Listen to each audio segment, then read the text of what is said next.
Assalomu alaykum. Bugungi darsda biz havo tarmog'i tayanchlarni modellashtirish va transpozitsiya qilishni dizaynda ko'rib chiqamiz. Transpozitsiya 110 kW va undan yuqori kuchlanishli uzun havo uzatish liniyalarida fazalarning sig'im va yuklarini bir xil qilish maqsadida qo'llanadi. Bunda tayanchlarda o'tkazgichlarning o'zaro joylashuvi ketma-ket ravishda almashtiriladi. Ko'rishingiz mumkin mana bu rasmda transpozitsiya qilish rasmi ko'rsatilgan. Hop, biz bugungi darsimizda 5 kilovoltli havo elektr uzatish liniyasining tayanchlarini Xcelentda modellashtirish ko'rib chiqamiz. Shuning uchun mana bu yerda mana 5 kilovolt oraliq tayanch rasmi bor. Bu yerda faza o'tkazgichlari va himoya troslarining parametrlari keltirilgan. Bu yerda Xcelentda JMR degan kattalik kiritiladi. Bu o'tkazgichning magnit ta'sirini ifodalovchi radiustor.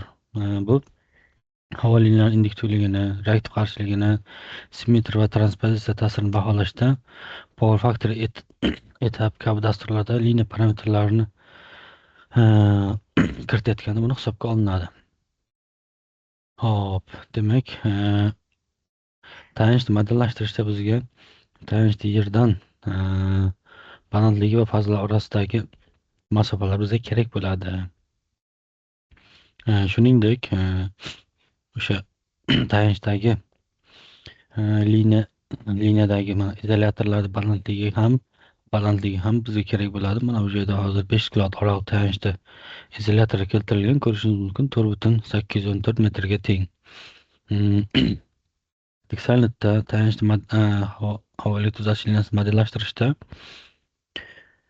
balandliklarning biz o'rtacha qiymatini tanlab olamiz. Sababi liniyaning salqinligi bo'lganligi sababli buni bitta parallel to'g'ri chiziq ko'rinishiga keltirib olamiz. Buning uchun biz balandlikning o'rtacha qiymatini quyidagi formuladan topib olamiz. Bu yerda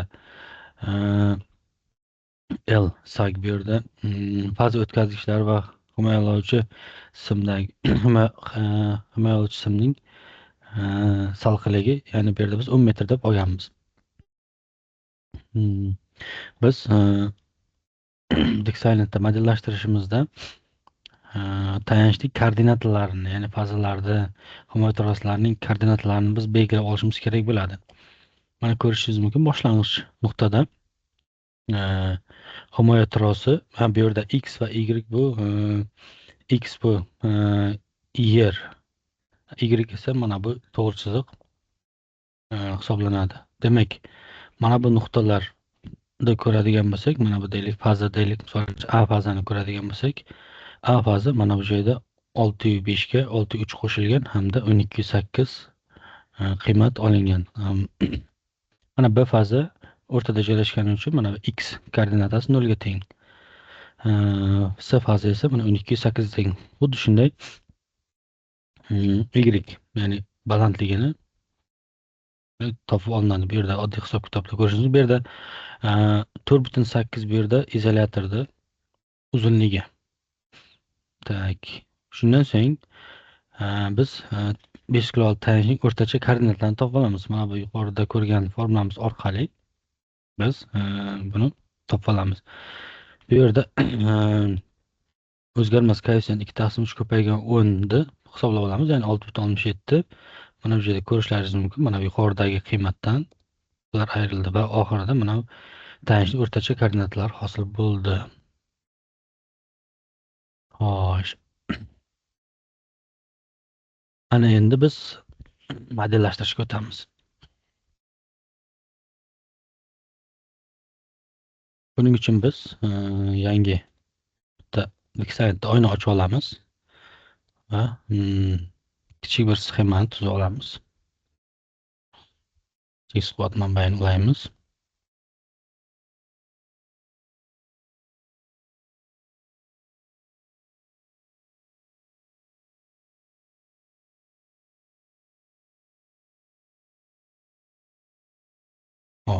Lenslarni kiritib chiqamiz.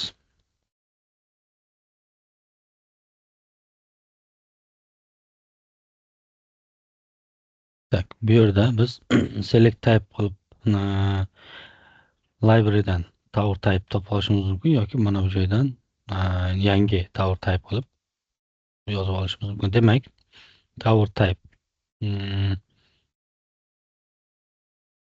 AC 3 451.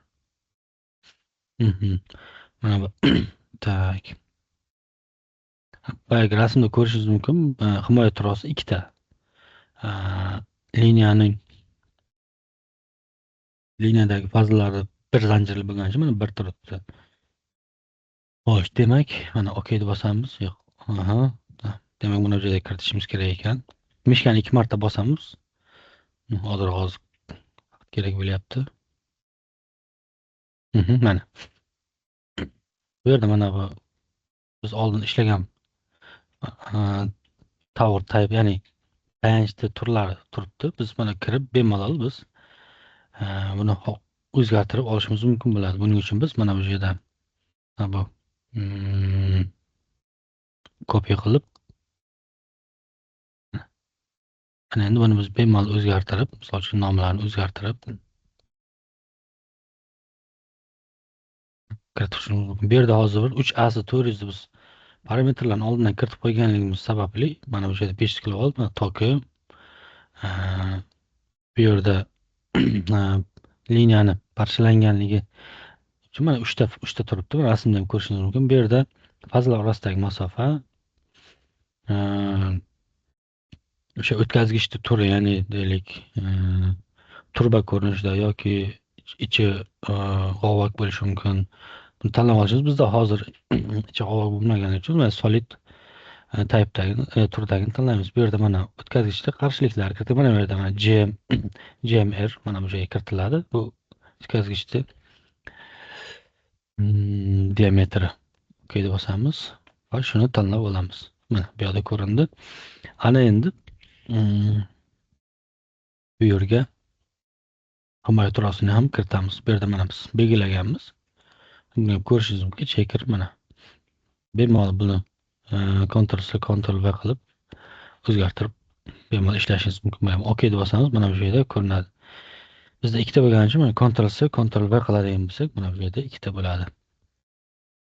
Ana endi geometriyasini kiritib chiqamiz. Demak, mana bu yerda ko'rishingiz mumkin. Mana bu parametrlarni, ya'ni o'rtacha koordinatlarni biz kiritib chiqamiz. Xo'sh, demak, bizda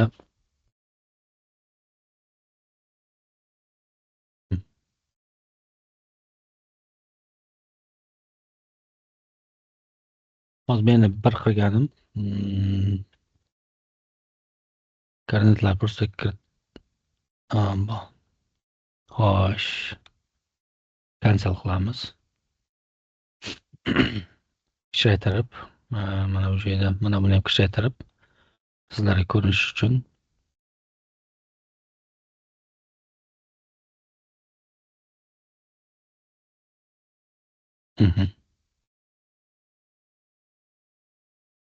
mana. Xo'sh, demak, endi qaytadan kiritamiz.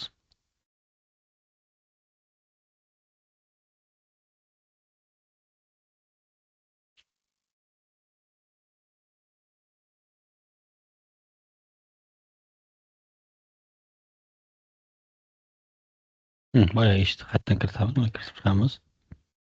Demak, mana bu yerda ikkita, mana bu yerda ikkita paydo bo'ldi.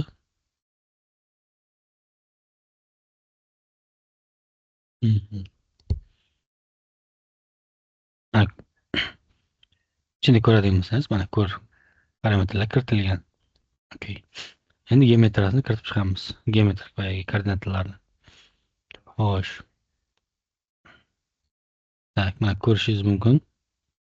Demak, himoya trosi mana bu yerda -6.8 bu 6.8. Xo'sh, demak, balandligi 20.73.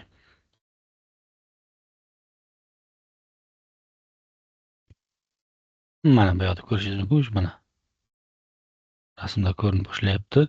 Xo'p, ana endi o'tkazgichlarda kiritib chiqamiz. Demak, X minus 12,8.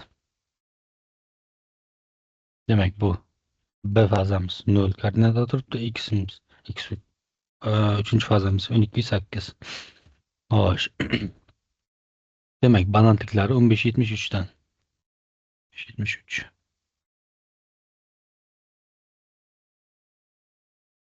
Mana bu yerda ko'rishingiz mumkin. Mana bu joyda mana bu towerimiz modellashtirildi. Endi OK deb bosamiz. Mana bu joyda ko'rishlaringiz mumkin. Bu yerda biz kiritilgan parametrga qarab mana bu joyda R hamda X paydo bo'ldi. Xo'sh, ana endi bu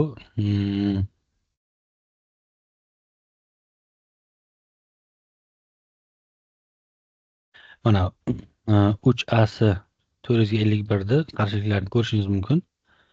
0,0 0,002 43. Mana bu joyda mana ko'rishlaringiz mumkin 0,025. Bu balandlikka, o'tkazgichlar orasidagi masofaga, diametrga qarab bu narsa o'zgaradi. Ana endi mana bu joyda x ni ham ko'rishingiz mumkin. Mana bu joyda mana 0,306. Bu yoqda esa 0,307. Mana shu joyda qarshiliklarni ham bu programma o'zi hisoblab oladi. Mana bu joyda mana 1 kilometr uchun, mana bu joyda ham mana 1 kilometr uchun mana. Hop, ana endi OK deb bosamiz. Bu yerda biz liniyani tayanchini modellashtirdik. Xo'sh, ana endi load beramiz. Xo'sh.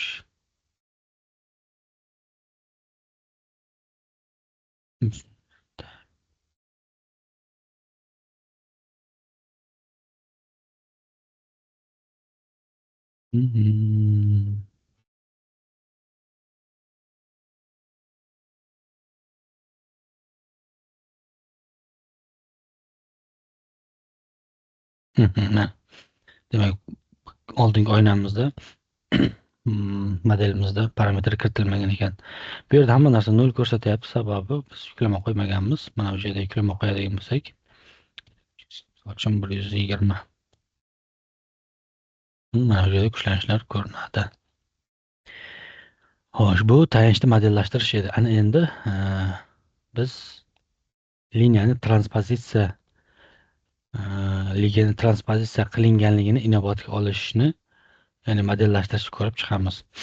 Demak, bizga buning uchun yana bittadan chiza olamiz.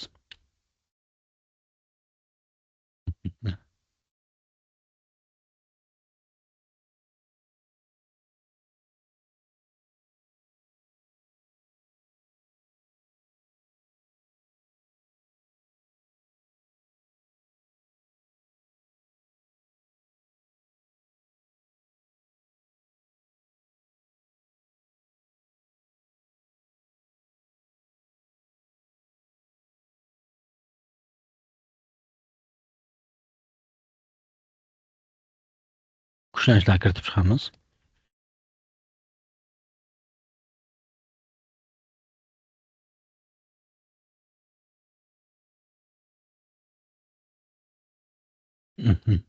Endi bu yerda mana bu qismi bu transpozitsiya qismi bo'lganligi uchun men bu yoqda bitta shina qo'yib oldim.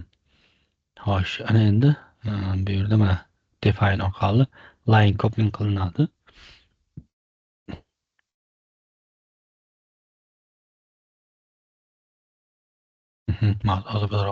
Demak, mana biz kiritgan parametrni tanlab olamiz. OK. Mana bu joyda yana bitta OK deb bosamiz. Mana ko'rishingiz mumkin. Mana A'si 3 ko'paygan 451 markali liniyani oldi. Mana bu joyda mana bu himoya trosi. OK deb bosamiz. Xo'sh, buni ham xuddi shunday qilamiz. Line coupling qilamiz.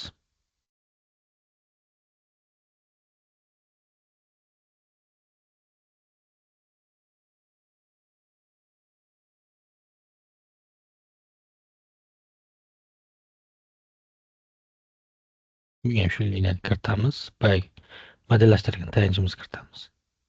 Mana ichiga kirib ko'rishingiz mumkin. Mana biz modellashtirilgan shu tayanchni olganmiz. Xo'sh, mana bu joyda mana may trosimiz. Okey. Demak, modelimiz ishlayapti. Xo'sh, ana endi biz fazalardagi har bir fazadagi kuchlanishni ko'rishimiz uchun biz bu yerda demak parametrlarni chiqarib olamiz.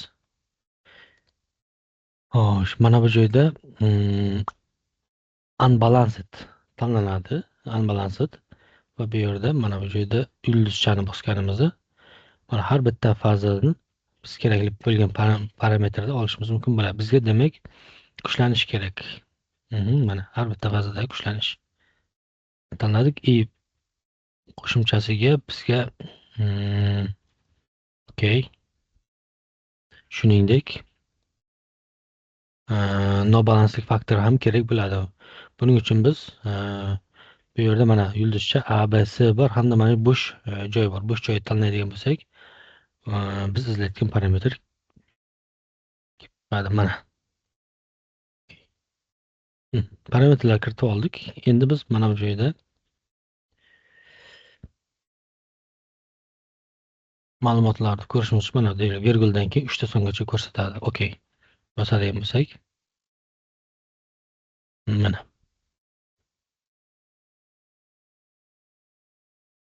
ko'rishlaringiz mumkin. Mana A, B, C fazadagi kuchlanishlarni qiymati. Bu yoqqa yuklama kiritamiz.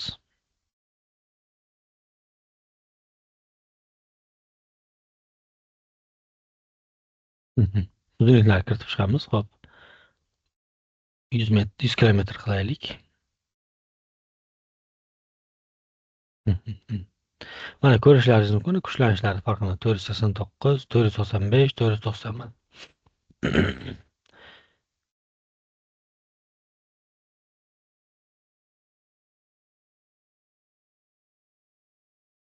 Mana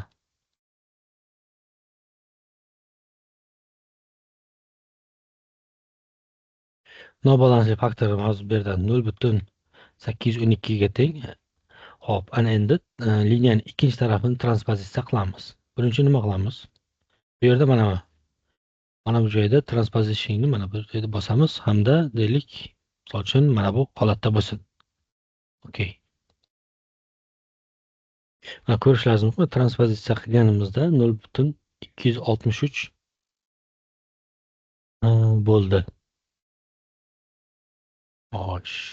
Demak, transpozitsiya qilmaganimizda qanday bo'lgandi hozir? Ko'raylik. 0,812.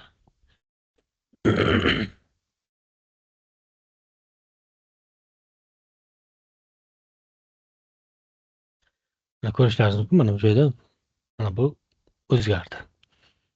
Xo'sh. Shunday qilib, liniyani biz tayanchlarni modellashtirishimiz mumkin bo'ladi. Bu yerda mana ko'rishingiz mumkin. Mana bu slaydimizda bu bitta 500 kilovoltli elektr uzatish liniyasining joylashuvi, ya'ni bu yerda 252 ta tayanch bor. Ko'rishingiz mumkin. Mana bu joyda anchor tayanch, bu yerda oraliq tayanch. Misol uchun mana 5 ta tayanch bu tipdagi, bitta tayanch mana bu tipdagi ekin. Bu liniyani nechinchi tayanchligi mana bu joyda ko'rishingiz mumkin. Mana shularga qarab biz buni balandligi, joylashuvi, boyagi diksantga mana koordinatalarni kiritib chiqish orqali biz liniyani to'liq modellashtirib, bu yerda kuchlanish o'zgarishini biz ko'rishimiz mumkin bo'ladi. Mana bu slaydda mana ko'rishlaringiz mumkin. Tepadagi anchor tayanchni rasmlar bu ma'lumot uchun. Demak, mana bu joyda oraliq tayanchni bir boshqacha oraliq tayanch ko'rinishi. Mana bu ham mana